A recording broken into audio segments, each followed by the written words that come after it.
Let's have a look at our ready application, what we are going to build. As you can see, our settings is inside a navigation controller that we have this nice big title here. So we need to put this also inside the navigation controller. And to do that, you just select this, go to editor, and then you go to embed in navigation controller. And this will add the view into navigation controller. You can select the title here. Click on prefer large title here and you will get a big nice title, and our title is going to be settings. Okay, and then we have here dynamic prototype. Select our table view.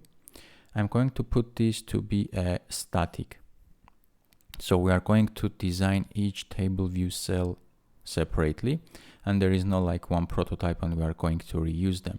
So here, as you can see, our table view has 3 sections. This is the first section that has only one cell. Then we have another section with 2 cells inside, and the third section also has 2 cells. So let's do that. I'm going to select my table view, and let's start with the first cell. I'm going to change the size of this. The height, I'm going to set it to 80 points instead of the standard. And the other two I'm not going to touch because this section we have only one cell. So we have here 2 labels and an image view. And also this disclosure indicator. So we can go to accessories, disclosure indicator to get this nice arrow here. So let's grab our image view first.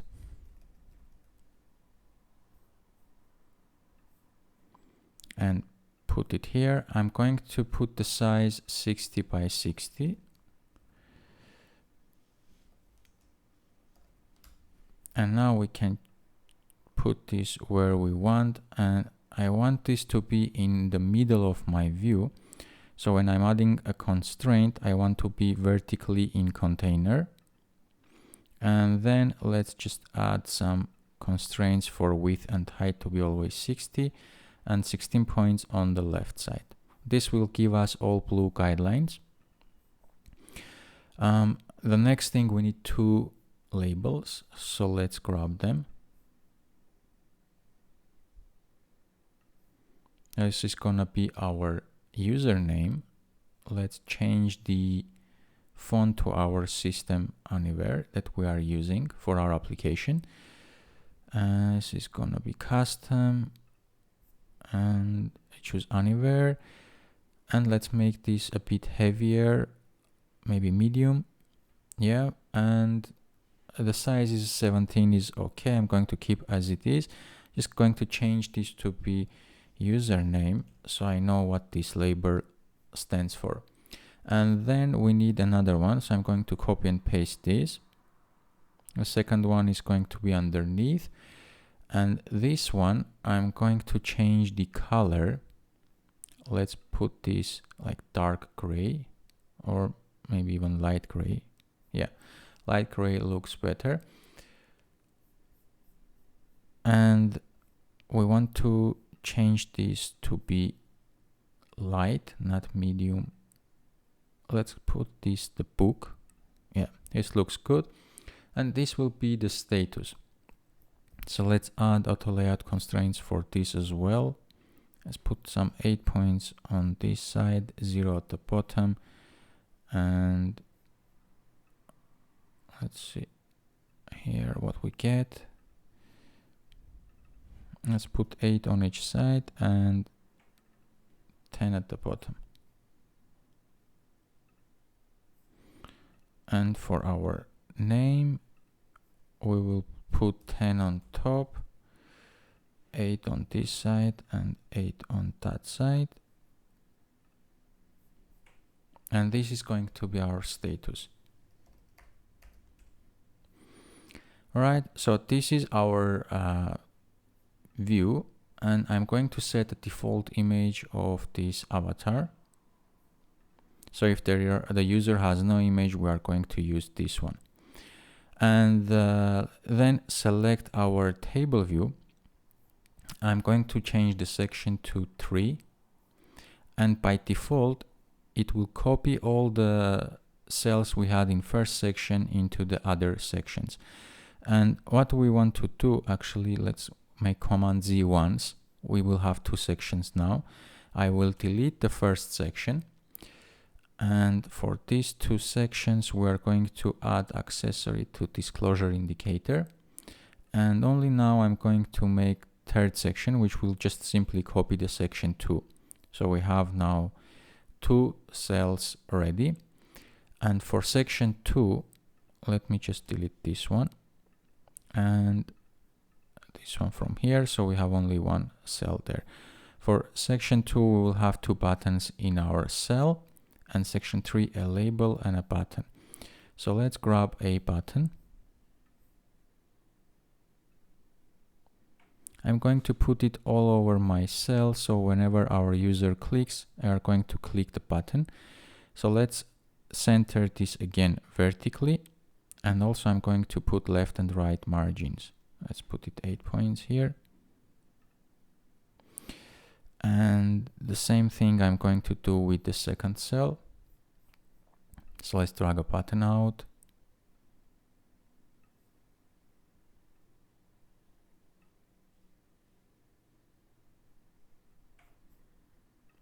Put our constraints. And we want to align this on the left side. So let's do that. I just select here and align this on the left. And what I want to do is that these two cells cannot be clicked by the user. Only the buttons can be clicked. So you just select the cell here and then go, let's see, where is our selection? No.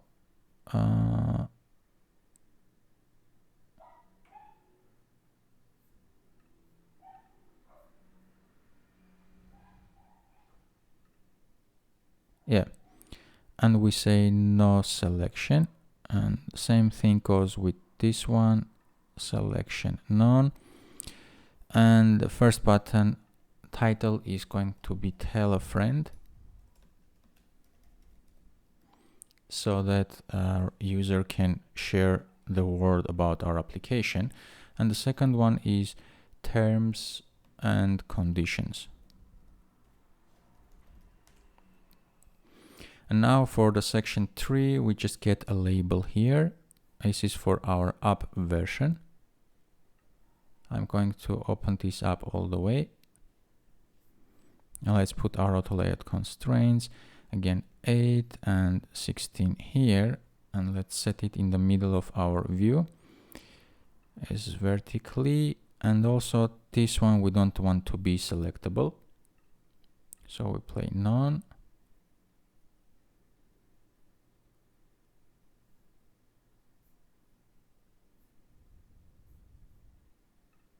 And for the last one, again, we don't want to be able to select this.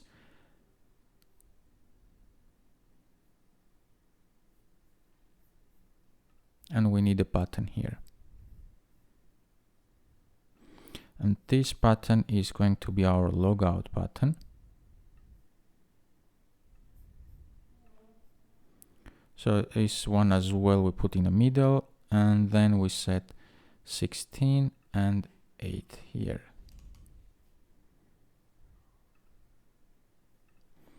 And let's call this logout. All right, let me just quickly run my application to see if this user interface is available. So we are inside our application. We have all these nice buttons, and here we have our user interface nicely set. So we have section 1, section 2, and section 3. As you can see, I cannot click the label these cells, but the first one I can click. So this is working because here we will go somewhere once our user clicks. Also, we have this nice large title there.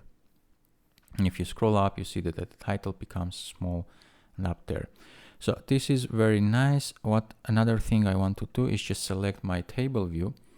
I'm going to change the background color here, and for this we are going to create some colors for us that we can use, because our application is going to be working on a dark mode and light mode. So let's go to assets, and here you can see we have two options: accent color, maybe you want to send this one, and app icons. But apart from this, we have all these images. But if you right click, you will be able to set a color set. So what the color set does is you can simply choose what color you want for the dark mode and for the light mode, and give this color a name. And then once you use this color name, it will automatically check if the user interface is set to dark or light, and choose the according color that you want to use. So in our case, we want to set some table view background color. So let's call this color a table view background color. And we have any appearance and dark appearance. So whatever color you choose here, this is gonna be our dark appearance color whenever our user is in dark mode, and the any appearance, this will be the white, so if the user is in light mode. So choose the any appearance. I'm going to use RGB a color here, so this is gonna be 0.949, and the same goes for the cyan, for the green, and for the blue it's gonna be 0.969, and alpha is going to be 100. So this is kinda very light gray. And for the dark color, I'm going to choose something very dark, so it's gonna be 0.008, 0.004. We don't want any blue, so I'm going to set this to 0, and this will be our color. So this is our table view color. While we are here, I want to create some more colors, so maybe we can copy and paste this one, and let's just rename this to be cell color, and let's select our cell color and set the colors for light and dark mode.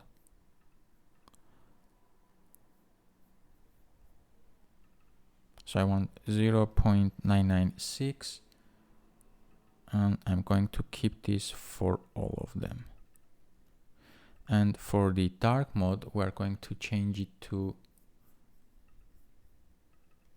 0.110, 0.106, and 0.118. This will be our cell color, and then let's set some chat bubble colors for incoming and outgoing. So let's copy this one, and I'm going to call this chat bubble. Actually, let's do chat incoming bubble. And for the incoming, we are going to keep white or some gray. So the white one is going to be 0.9 for all.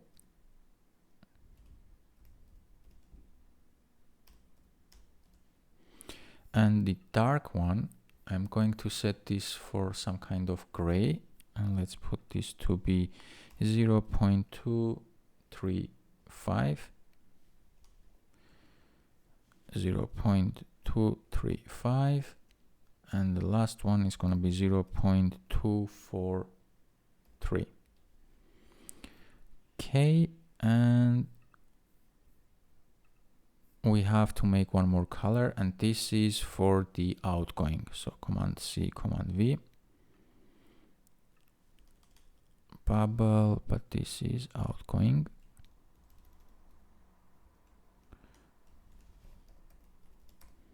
Chat outgoing bubble. And for outgoing, the default one I want, this is gonna be like a WhatsApp color, so two different greens. The light appearance, I'm going to make a light green. So this is gonna be 0.882, 0.967, and then 0.792. And if you are asking yourself where I get these colors, there is another way to do it.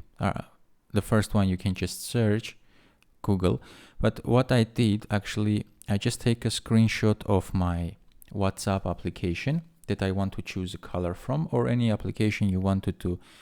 You take a screenshot and then put this on your screen. And when you come to choose a color, you can simply choose it from, you go to the custom colors here. Let me see where we are.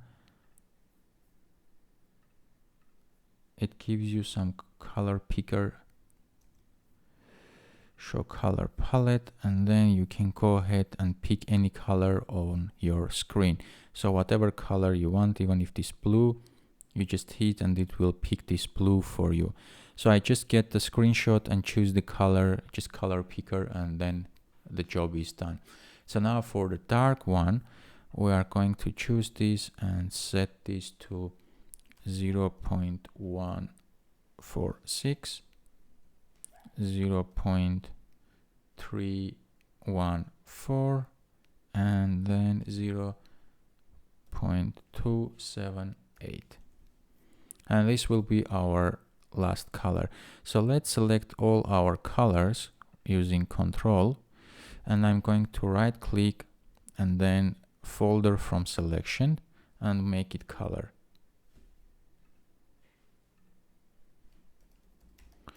But this way we have nicely set where our colors are, and let's do the same for our buttons.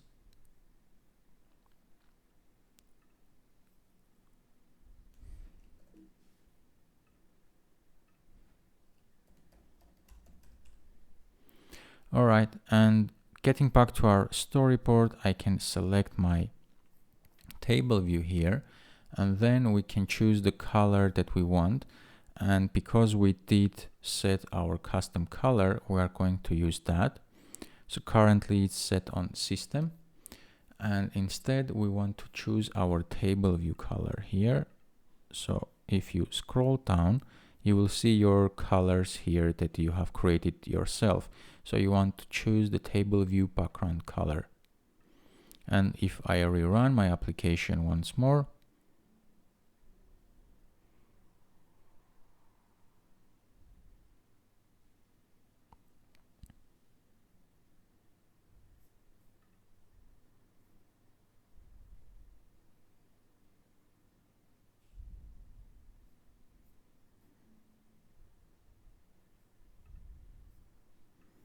yeah, we cannot see anything because it's filled with empty cells, but in our next lecture, we're going to take care of this so we can see the results.